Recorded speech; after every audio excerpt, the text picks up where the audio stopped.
Hi, Julia. Very happy to have you with us on stage today. Absolutely wonderful to be here. Thank you for having me. LA is a very big city. It's like a region, actually. Based on the studies that were conducted, what major impact did the pandemic have on the LA transit? You also heard from citizens. What paths for improvement arose from that? Well, I have to be honest with you, Vincent. There was nothing that didn't change as a result of the pandemic in LA. In the very beginning of the pandemic, we had an extreme drop-off in vehicle traffic. So we had a peak of 70% vehicle miles traveled reduction, which you can only imagine in LA, which is infamous around the world for its traffic and for its smog, that it was surprising to all of us that we had the best air quality of the top 97 cities around the world. And the graphic that I'm showing is actually a heat map comparing what the air pollution was like in 2019, March 2019 versus March 2020. It was the best air quality that we had in decades. On the flip side, those folks who weren't able to drive in their own cars or who didn't have their own cars were still riding transit. So we had over 300,000 people who were still dependent on transit. And that stark contrast for us revealed two very different communities. We have the transit reliant community, and here you're seeing a photo of a bus in LA during the pandemic. Those folks, 85% of them didn't own cars. They had an average income of about $17,000 a year. They were predominantly immigrants and people of color. And then everyone else was purchasing new cars or they were staying at home. So when we looked at the numbers and when we looked at the data, it really provoked a discussion about what we want our future to be.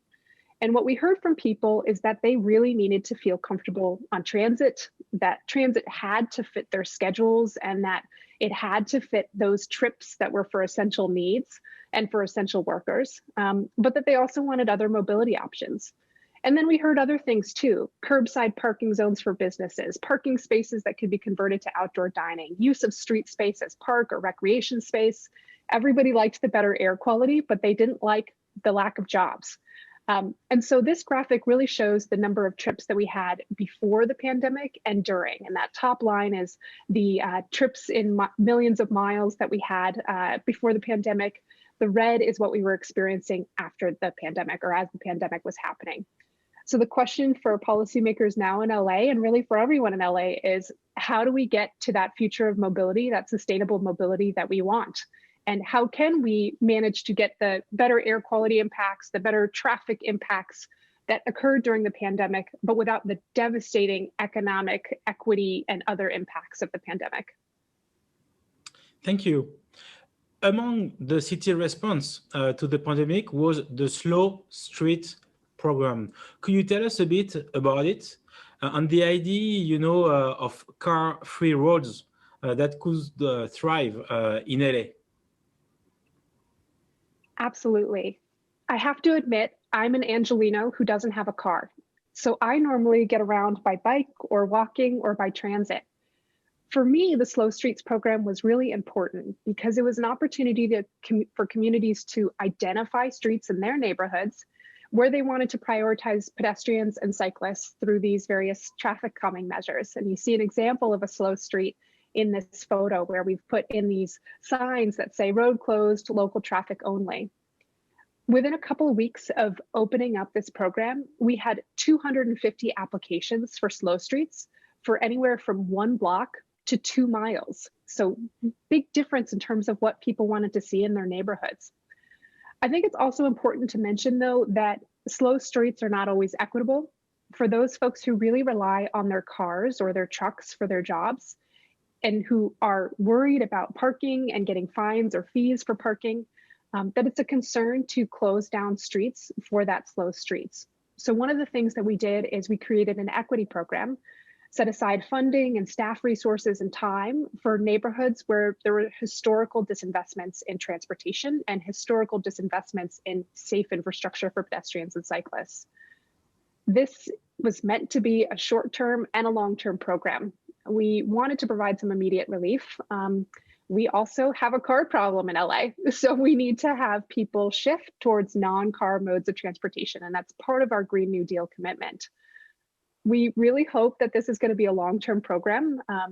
One of the major accomplishments this year was that we installed the same mileage of bike lanes and supporting infrastructure that we had during the past 3 years combined.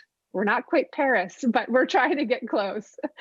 And that means, we also have to pursue policy changes at other levels of government, things like how we set speed limits that will be supportive of slow streets across LA, whether it's for this mayor or for mayors and other folks in the future. Thank you. Could you now tell us what the Los Angeles Green New Deal entails, especially in terms of alternative mobility? LA's Green New Deal is meant to be revolutionary and set the path for what we want our sustainable future to be, whether it's sustainable mobility or sustainable waste or sustainable water or sustainable anything else. It's the mayor's vision for a healthier, more equitable future, and it's a policy document. It sets out what our targets are, something we call the 5 zeros, and how we can achieve those through actions. I will say that in terms of alternative mobility, in terms of mobility, LA is very committed to a multimodal future. And that's really what my job is about and what others in the mayor's office jobs are about. I already talked a lot about what we're doing in terms of pedestrian and cycling infrastructure. We also have targets for electrification of vehicles. We know that in LA, it's going to be important to have both our public buses, which you see in this photo here, and our private cars electrified. So what we've been able to do so far is we hit a target a couple of years early for installing 11,000 commercial chargers. We are converting our bus fleet, and these are 2 of the 155 new electric buses that we've purchased. And we're working on electrifying goods movement and last mile delivery. This is a huge, huge topic for us. And as I've spoken with my colleagues from around the world, whether it's London or Chicago or Miami or further afield in China, this is the same thing that's happening across the world, which is really this push towards electrification of goods movement. Thank you very much, Julia. As a final question, I will ask you, what other initiative mobility, in terms of mobility, is Los Angeles hoping to implement in the future? We'd like to do everything on this slide. And I wanted to title my presentation The Post-Pandemic City, because that's what the mayor has been talking about a lot. In the US right now, we've got a phrase, build back better. And the idea is, we can't go back to the past. We don't want to go back to the past, and things weren't necessarily right in the past. So we really need to focus on the future that we want, knowing that we don't have a blank slate, but we do need to talk about equity. We do need to talk about resilience, and we do need to talk about what people want and need out of their transportation networks, and how do we actually deliver on that rather than make empty promises. In terms of what that means, it's going to be all hands on deck, a multi-pronged approach. And all of the parts of the slide are things that we are doing or thinking about.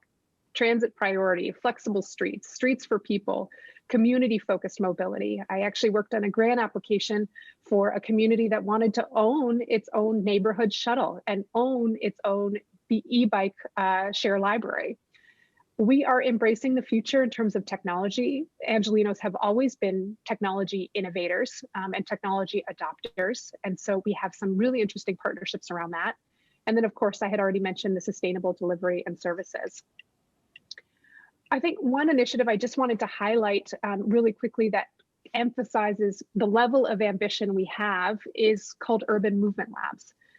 Urban Movement Labs is something that the mayor launched a couple of years ago. It's a first of its kind public-private partnership, and it really focuses on matchmaking what communities want and need and what they've said they wanted and needed with what companies have to offer, with what government is able to push forward and accelerate.